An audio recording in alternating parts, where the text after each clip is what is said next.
Le vent luttait contre le toit, comme s'il voulait l'arracher et l'emporter au loin, vers le canyon. De lourds flocons de neige fouettaient les fenêtres, et par moments, on aurait dit que la nuit s'apprêtait à engloutir la maison tout entière. La ferme d'Anna Crawford se dressait à l'écart, perdue dans cette immensité blanche, aussi solitaire qu'elle l'était elle-même.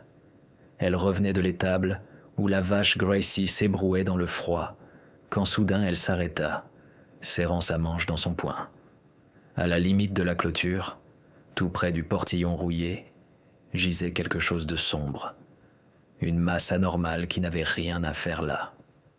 Cette nuit-là, la neige tombait avec une fureur particulière. Si elle était passée 2 minutes plus tard, l'homme étendu là aurait disparu sous les congères, comme disparaissent les renards, les lièvres et tous ceux qui n'ont pas su trouver la chaleur à temps. Anna resta immobile, écoutant son propre souffle et le hurlement du vent. Sa main eut un mouvement réflexe vers le fusil accroché près de la porte, mais elle ne fit pas demi-tour. Elle resserra son châle, enfonça ses mains dans ses moufles et s'avança. La neige crissait sous ses pas, dense et fraîche. Elle s'approcha et s'accroupit. C'était un homme. Son visage était en sang. Une tache sombre maculait son épaule, traversant la peau et la fourrure du manteau. Son front était glacial, ses lèvres bleues. Il respirait, mais faiblement. « Que tu sois le diable en personne, » souffla-t-elle. « On ne laisse personne dehors par un temps pareil. » Il était lourd. Elle dut le traîner, plantant ses talons dans le sol, le souffle court. Elle s'arrêta 2 ou 3 fois, jurant intérieurement, puis repartit. Finalement, après l'avoir hissé par-dessus le seuil, elle claqua la porte et laissa tomber le corps sur le tapis de fourrure devant le poêle. La maison s'emplissait à nouveau du bruit du vent, mais à l'intérieur, la vie semblait reprendre ses droits. Elle ne dormit pas cette nuit-là. Elle découpa ses vêtements comme on dépaisse une proie de chasse, avec précision, sans regard inutile. Elle banda l'épaule à la hâte, mais solidement. La vieille trousse de secours militaire de son mari trônait toujours sur l'étagère, à côté d'une couronne séchée. Sa main trembla légèrement lorsqu'elle en sortit l'alcool. Il ne reprit pas connaissance. La fièvre le frappait comme un marteau de forge. Dans son délire, il marmonnait des paroles confuses, sourdes. Parfois, il se figeait, et le cœur d'Anna se serrait à chaque fois. Il n'était pas mort. Vers le matin, elle remarqua un couteau plat dissimulé dans sa botte, sous la couverture. Elle ne le prit pas, mais elle s'en souvint. Ensuite, elle ralluma la lampe et s'assit près de lui. Elle tricotait. La maison était pleine de bruit, le crépitement des bûches, le mugissement du vent et le râle discret de la respiration de l'étranger. Elle ne se rappelait pas la dernière fois qu'un être humain s'était trouvé près d'elle. Pas une connaissance, pas un voisin au saloon, mais juste quelqu'un qui dort sous le même toit, sans compter le bétail. Il se réveilla le 3e jour. Ses yeux s'ouvrirent brusquement, comme ceux d'une bête sentant le danger. Il se jeta en avant et poussa aussitôt un cri de douleur. Anna se tenait près du poêle, en tablier, une cuillère à la main. Sur le feu, mijotait une soupe de haricots avec des oignons et des restes de viande séchée. Sur la table, du pain et du sel. Tout était simple, comme chez tout le monde. Il la regarda longuement, en silence. « Où suis-je » demanda-t-il d'une voix rauque, comme venue d'un autre monde. Anna ne se retourna pas tout de suite, lui laissant le temps, puis répondit « Chez les vivants, pour l'instant. » Il cligna des yeux. Ses lèvres frémirent, mais aucun mot ne sortit. Puis son regard descendit vers son épaule, vers les bandages. « Qui » commença-t-il. « Moi, c'est Anna. C'est ma ferme. Je ne connais pas ton nom et, pour être honnête, je ne brûle pas d'envie de le savoir, pour le moment. Si tu n'as pas l'intention de mourir, mange cette soupe. Si tu comptes mourir, fais-le en silence. Je suis à court de bois. » Il mangea en silence, de la main gauche. La droite ne répondait pas, immobilisée contre sa poitrine. Il mâchait la soupe comme un loup, vite, à la manière d'un soldat, Mais à un moment donné, il s'arrêta et posa sa cuillère. « Tu savais que j'étais armé ?» Anna leva les yeux. « Je l'ai su, je l'ai caché. » Il ne sourit pas, mais le coin de ses lèvres tressauta légèrement. Quelque chose d'humain traversa son visage sévère. « Merci, souffla-t-il. Pas la peine de remercier pour la soupe, ce n'est rien. Pour ne pas m'avoir laissé près de la clôture. » Là, pour la première fois, elle le regarda autrement que comme une menace. « J'aurais pu. Mais alors, peut-être que personne ne me trouverait quand mon tour viendra. » Il s'endormit dans le fauteuil près de la cheminée. Une fine colonne de fumée s'échappait du poêle. La nuit retombait sur la prairie. Au loin, une meute hurlait, et à travers le grondement du vent, on distinguait leurs plaintes lugubres. Anna était assise en face, fixant les flammes. Le visage de l'homme était éclairé par les reflets du feu. Il respirait profondément, sans un mot. Parfois, pour comprendre un homme, il n'est pas nécessaire de connaître son nom, pensa-t-elle. Il suffit d'écouter comment il se tait. Et derrière la fenêtre, la neige continuait de tomber. Le blizzard se démenait entre les pins, comme s'il cherchait un abri pour se cacher de lui-même. Et personne ne savait encore que cet hiver serait le plus long et le plus chaud de leur vie. Sam se réveillait aux premières lueurs, non pas celles du soleil, mais celles de son absence. Un ciel pâle et froid se devinait à peine derrière les vitres givrées. La maison sentait le pain, la fumée et quelque chose de juste. C'était presque comme dans son enfance, quand sa mère cuisait des galettes de maïs en fredonnant. Presque. Il restait assis, enveloppé dans une couverture, dans le fauteuil près de la cheminée, comme s'il avait peur de quitter cet endroit. Trop sûr, trop calme. Anna se déplaçait dans la maison sans hâte, avec mesure. Elle ne parlait presque pas, seulement pour l'essentiel. Ses pas étaient feutrés, sa voix pas très forte, mais assurée. Sa maison était solide, comme elle, et ses murs gardaient le silence, tel un coffre rempli de secrets. Sam l'observait à la dérobée. Elle avait la démarche d'une femme habituée depuis longtemps à être seule, sans agitation, sans démonstration. Faire les choses simplement parce que, si ce n'est pas toi, ce ne sera personne. « Comment va l'épaule ?» demanda-t-elle sans le regarder, en versant de l'eau dans une bouilloire en cuivre. Il bougea l'épaule. Ça faisait mal, mais moins. « Tu l'as bien remise ?» Il hocha la tête comme pour souligner un point important. « Tu as la main ferme. » On ne fait pas plus ferme que la main d'une veuve. Il se tut à nouveau. Veuve. Ce mot résonna étrangement dans sa tête. Pas comme une femme seule, mais comme celle qui est restée. Celle qui ne s'est pas enfuie, qui n'est pas morte, qui n'a pas perdu la raison. Elle est simplement restée et continue de vivre. Cuire la soupe, fendre le bois, se taire près de la fenêtre. Parfois, elle sortait pour nourrir le bétail, réparer la clôture, chercher de l'eau au ruisseau. Il entendait la porte claquer, ses pas s'évanouir dans la neige.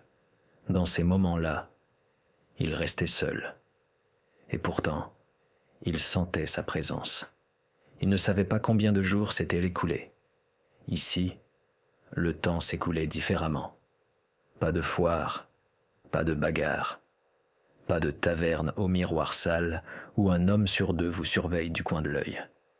Rien que la blancheur derrière les fenêtres, le crépitement du bois et le regard d'une femme qui, étrangement, donnait envie d'être meilleur.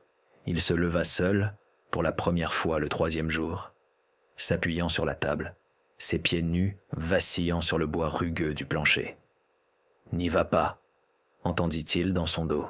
« Où ça ?»« Là-bas, vers l'armoire de droite.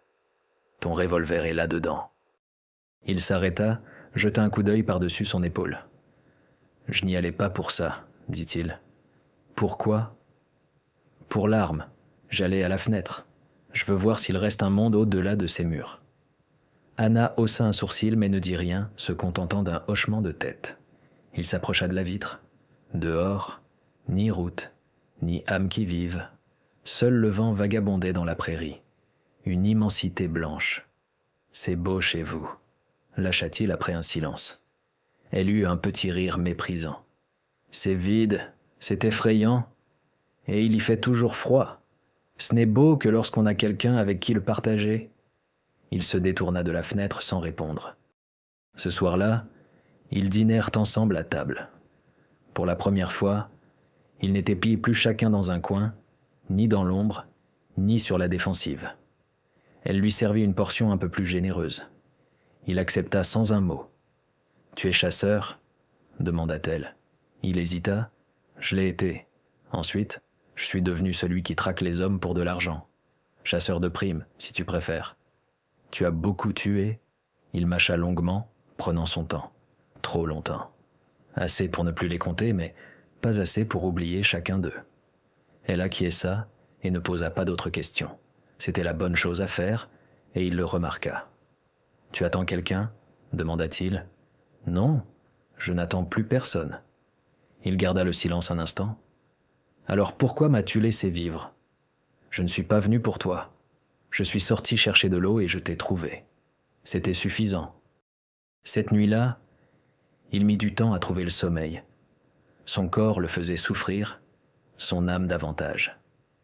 Il fixait le plafond, ces planches irrégulières que le mari d'Anna avait dû clouer lui-même autrefois.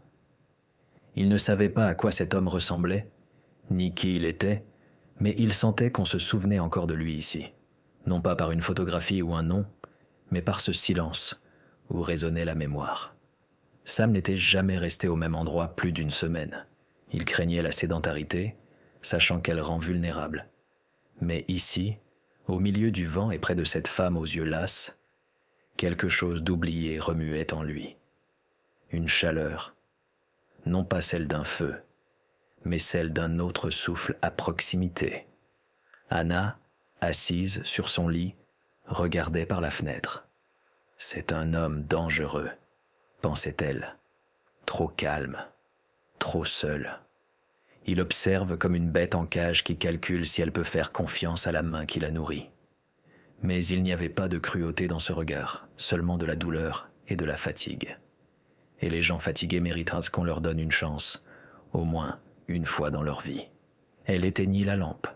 Les ténèbres enveloppèrent la maison.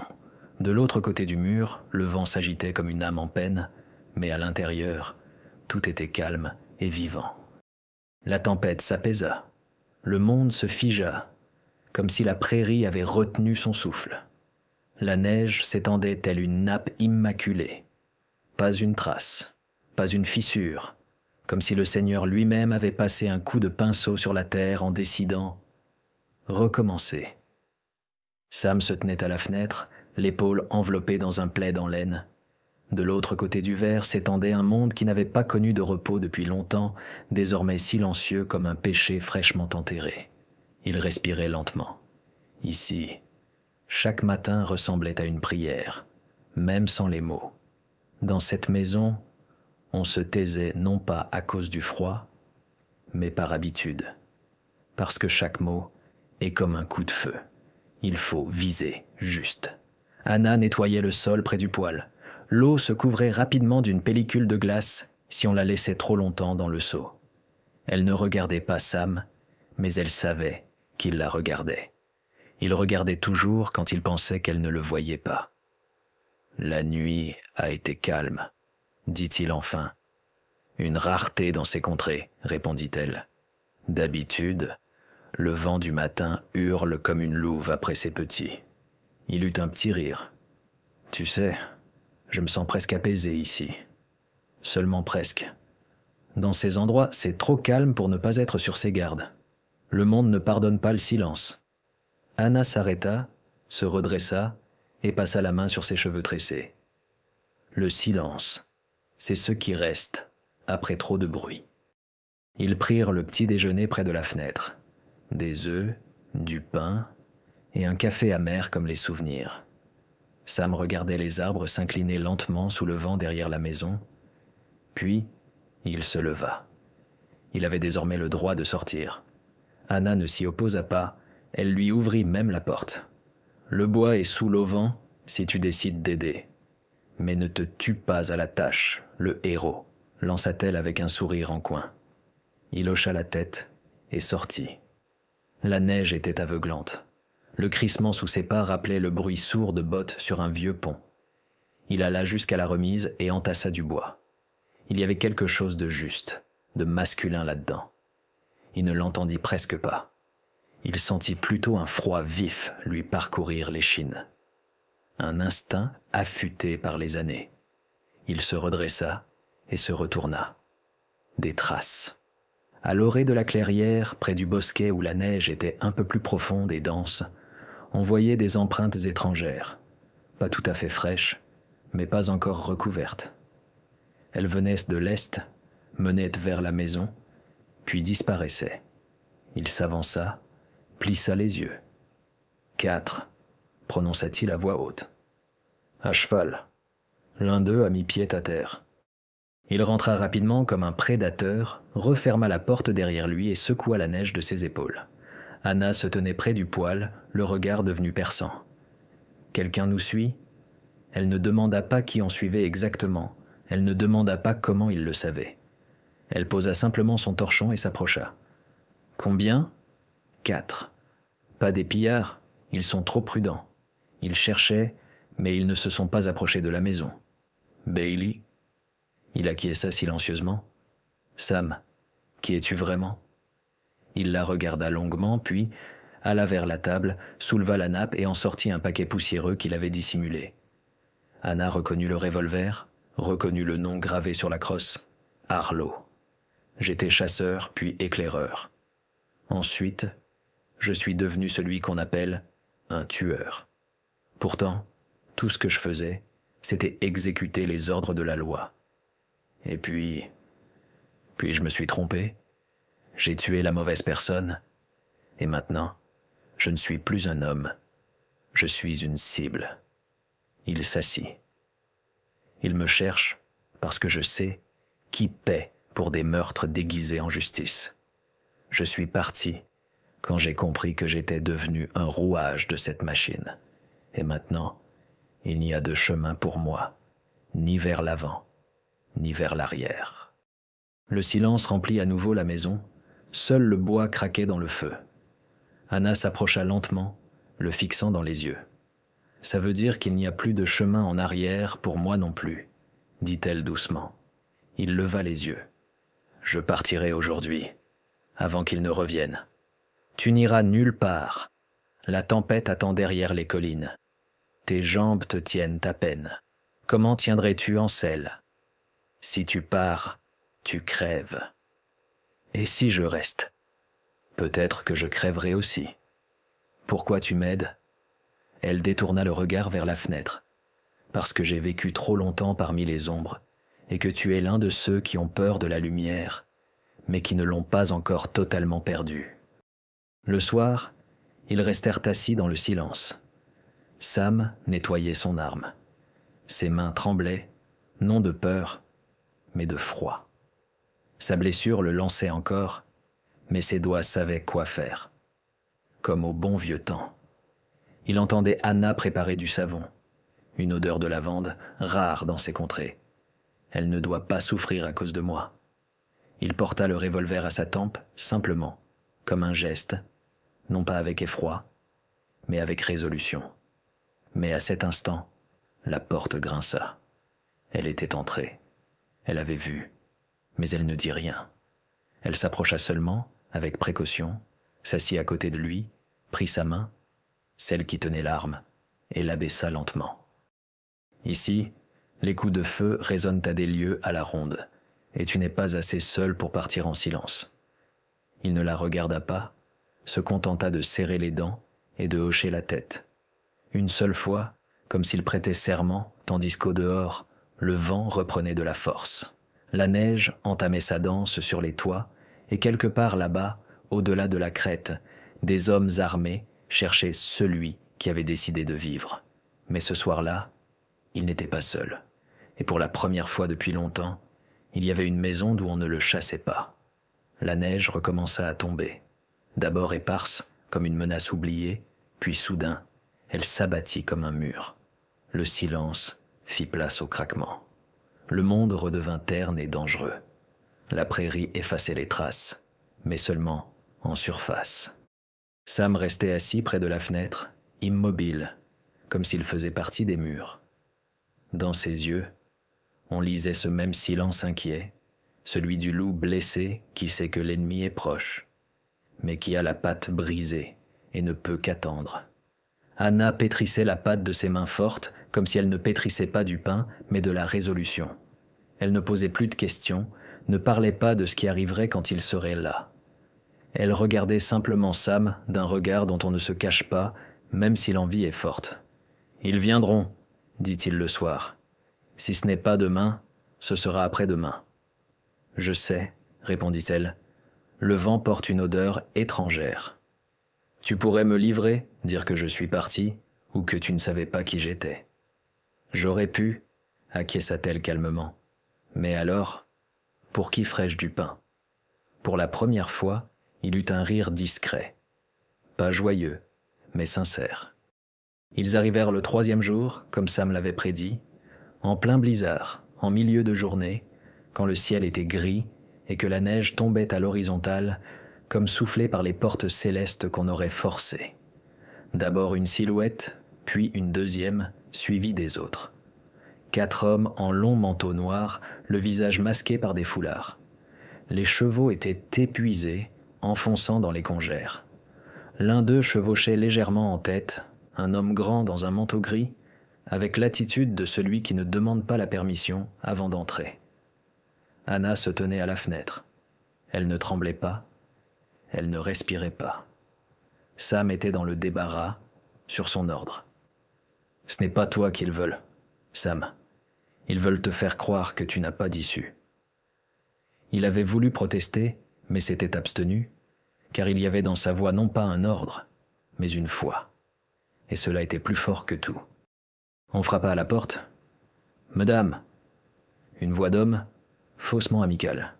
« Excusez-nous, la tempête nous a surpris en route. Nous cherchons un abri, juste pour une nuit. Nous avons un blessé. On ne peut tout de même pas le laisser dans la neige. » Anna ouvrit la porte lentement, sans peur. « J'ai peu de vivres et pas beaucoup de bois, mais j'ai du feu. Vous irez chercher l'eau vous-même. » L'homme qui se tenait en premier sourit. Un sourire tranchant comme un rasoir. « Nous vous remercions, madame. Nous apprécions votre bonté. » Il entra le premier. Les 3 autres suivirent, scrutant les lieux comme des chiens dans une nouvelle cour. Anna tendit une louche d'eau. « Montrez-moi le blessé. Je vais regarder. »« Ah !» Le grand marqua une hésitation. Le blessé est resté en arrière, apparemment. Le blizzard embrouille tout. Elle le regarda droit dans les yeux. Ici, rien ne s'embrouille. Si le blessé est resté derrière, alors oui, il est mort de froid. Vous êtes venu sans lui.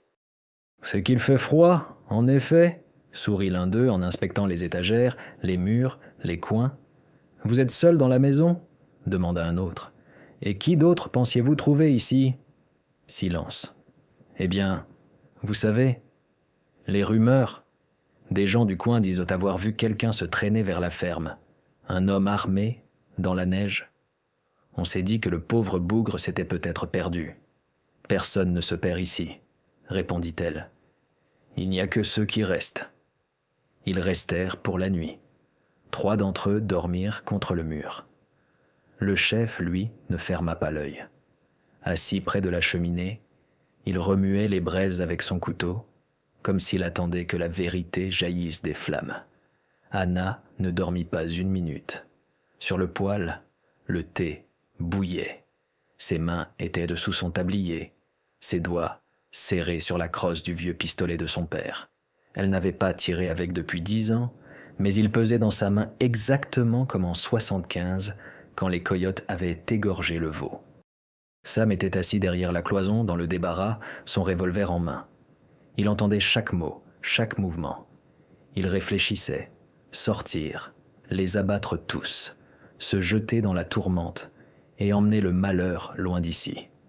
Mais dans chaque scénario, elle restait seule, et cela semblait pire que la mort. Au matin, quand le blizzard s'apaisa, les 3 hommes sortirent rejoindre les chevaux. Le chef s'attarda. Il s'approcha de la porte, s'arrêta et regarda Anna. « Vous avez du cran, madame, mais ça ne sent pas que vous dans cette maison. » Elle ne dit rien, se redressant simplement comme pour grandir de l'intérieur. « Si vous cachez quelqu'un, » il se pencha un peu plus près. « Dites-lui qu'il n'a pas gagné beaucoup de temps. Nous ne sommes pas pressés. Nous savons attendre. Je transmettrai si jamais je croise quelqu'un. » Il hocha la tête longuement, comme pour marquer le coup. « Et encore une chose, madame. » Il se retourna sur le seuil. « Vous avez une belle maison, Douillette. Ce serait dommage qu'elle prenne feu soudainement, à cause d'une étincelle accidentelle. » Anna acquiesça. « Merci du rappel. Il faut ramoner le poil plus souvent. » Il eut un petit rire et s'en alla. Il n'attendira pas que les chevaux disparaissent à l'horizon. Sam sortit du débarras, pâle comme de la fumée. « Pourquoi tu ne m'as pas livré ? » ?»« Parce que tu es resté, et j'ai décidé que cela valait la peine de se battre pour ça. » Il la regarda longuement, sans un mot, puis s'approcha et prit sa main. Elle ne la retira pas. « Ils reviendront. Ils sont trop polis pour des bandits, trop soignés pour des coupe-jarrets. Ce sont des chasseurs, comme je l'étais autrefois. »« Je sais, » répondit-elle. « Mais maintenant, Sam, tu n'es plus seul. » La neige derrière les fenêtres ne semblait plus être une ennemie, elle était leur abri. Et quelque part dans cette blancheur silencieuse, 2 êtres avaient enfin trouvé ce qu'ils cherchaient depuis toujours. Non pas le salut, mais une raison de rester.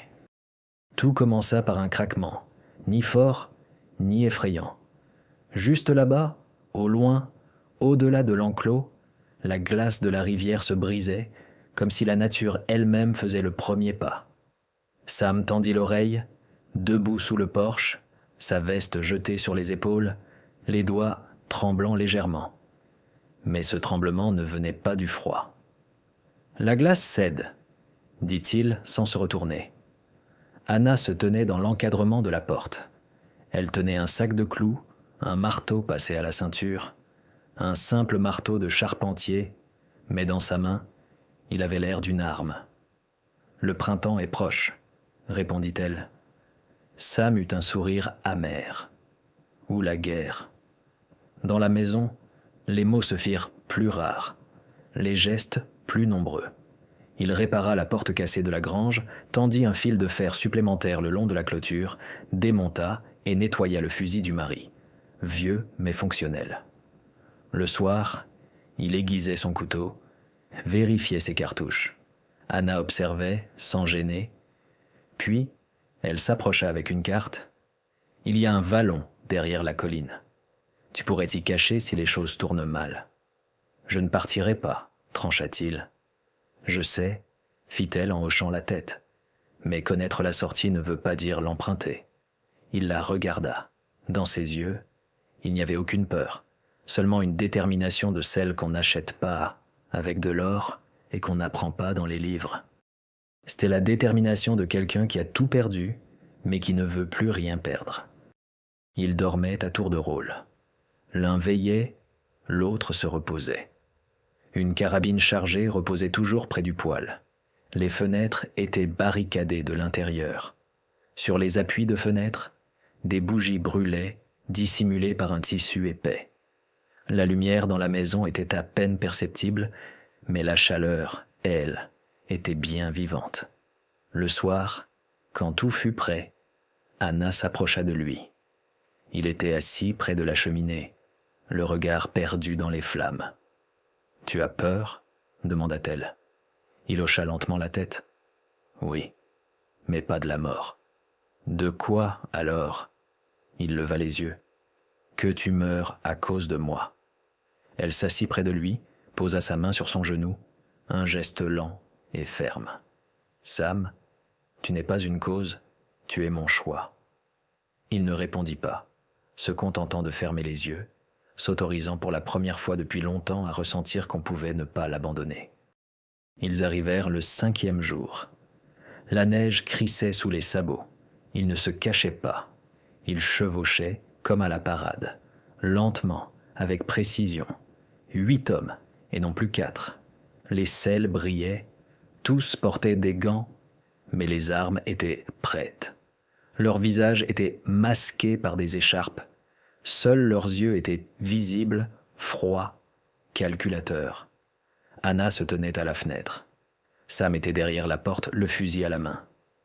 Il respirait calmement. Pas un muscle ne tremblait en lui. Seul son cœur battait au rythme des pas des chevaux étrangers.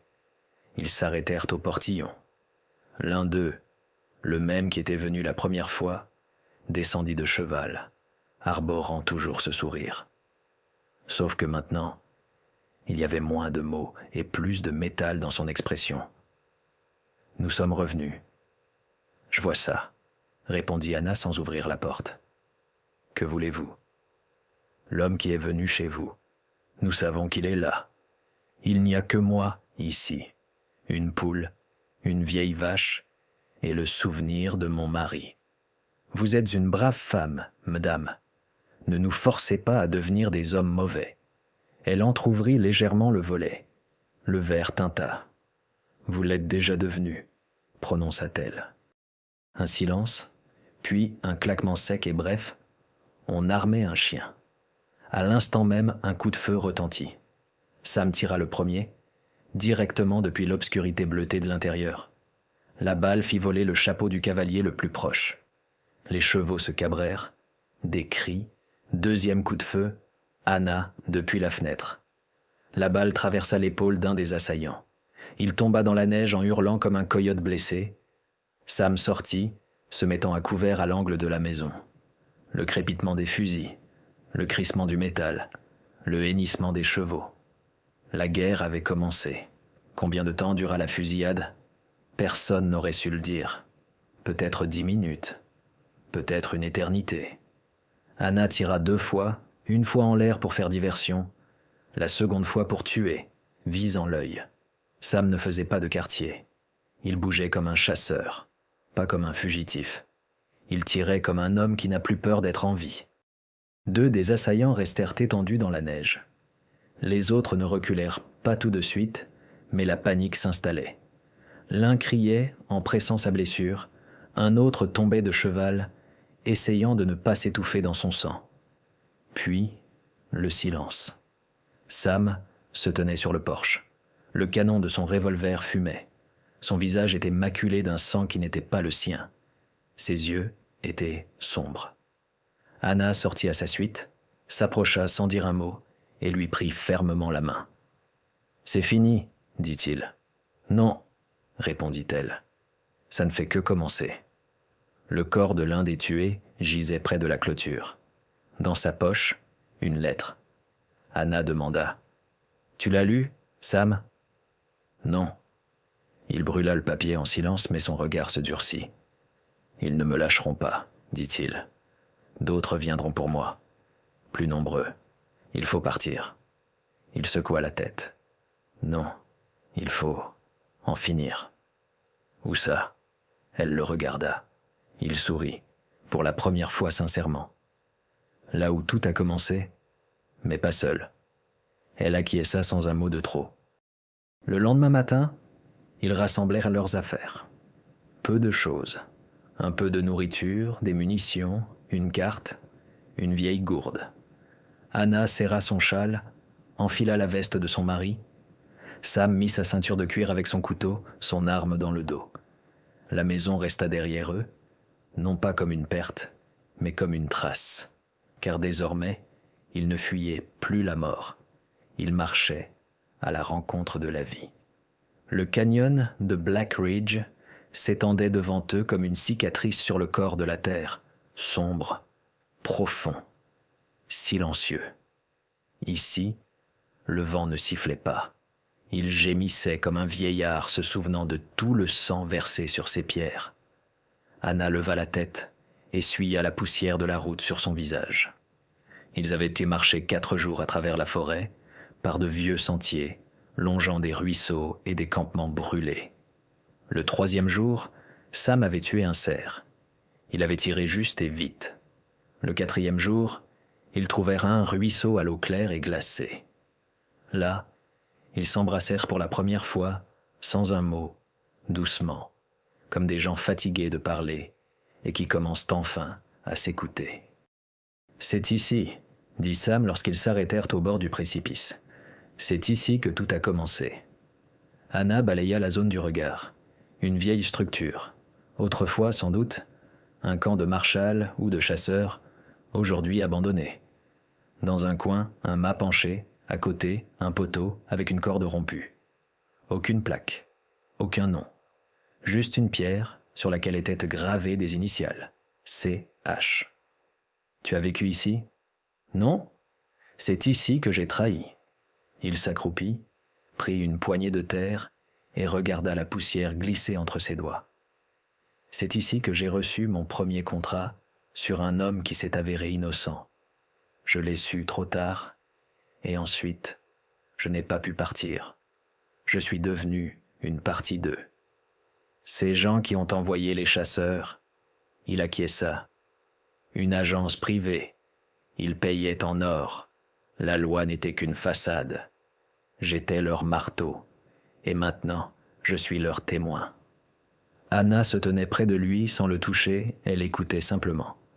Si nous partons, ils nous retrouveront, ou ils en trouveront d'autres. Je dois dire tout ce que je sais. En ville, à Marsh Hill, il y a un homme, un vieux shérif à qui j'ai sauvé la vie autrefois. C'est le seul en qui j'ai confiance. Et tu penses qu'il pourra changer quelque chose? Sam leva les yeux et sourit. Un sourire fatigué, mais sincère. Je ne sais pas, mais je sais que je veux essayer, et je veux que tu sois là. Anna ne répondit pas tout de suite, regardant vers le canyon. Le soleil déclinait déjà vers le couchant. Les falaises se teintaient de cuivre et d'or. « Sam, » dit-elle en se tournant vers lui, « je ne m'attends pas à ce que tu deviennes quelqu'un d'autre. Je sais qui tu es. J'ai vu comment tu tuais.